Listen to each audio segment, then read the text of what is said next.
Brilliance Audio presents Endurance by J.A. Konrath.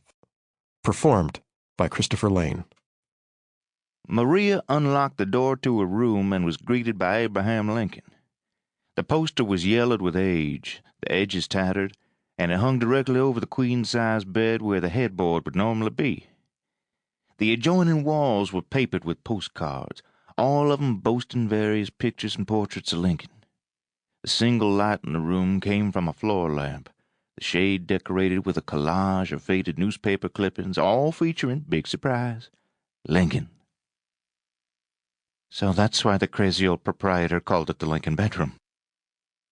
Maria pulled her suitcase in behind her, placed the room key on a scarred old dresser, and turned the deadbolt. The door, like the lock, was heavy, solid. As reassuring as that was, this room still gave her the creeps. In fact, everything about this bed and breakfast gave her the creeps, from its remote and impossible-to-find location to its run-down facade to its eccentric decorations and menagerie of odd odors.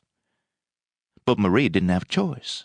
The hotel in town had overbooked, and this seemed to be the last room available in the entire state of West Virginia.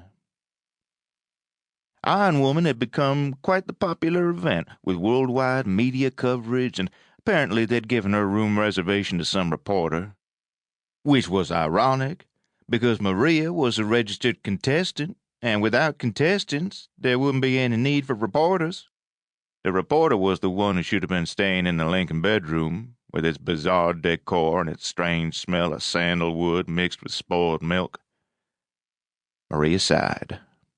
It didn't matter. All that mattered was a good night's sleep after more than 12 hours on the road. She'd missed her late-night workout. This inn didn't have an exercise room, so the best she could hope for was a 5-mile run in the morning before getting back to the event hotel, which assured her it would have a room available tomorrow. Actually, the hotel room will be ready later today. A glance at the Lincoln clock on the nightstand showed it was past 2 in the morning.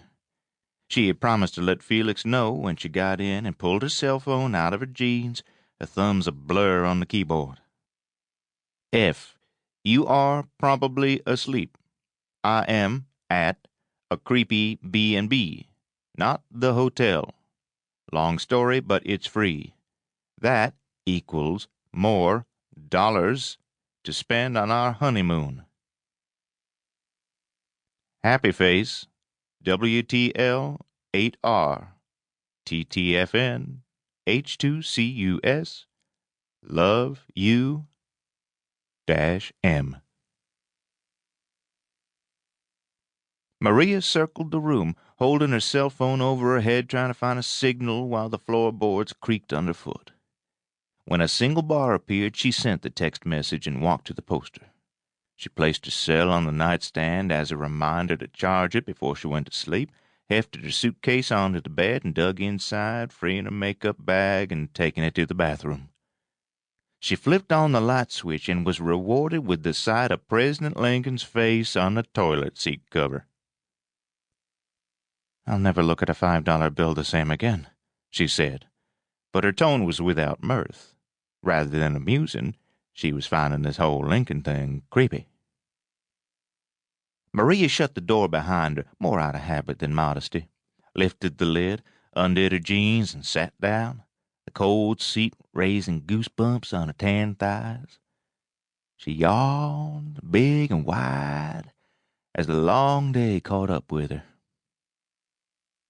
The bathroom, like the bedroom, was tiny. The sink was crowded next to the shower stall, and if Maria were a few inches taller, her knees would touch the opposing wall. Hanging on that wall was a framed painting of Lincoln, a head and shoulders portrait of his younger years before he had the famous beard. His ultra-realistic eyes seemed to be staring right at her.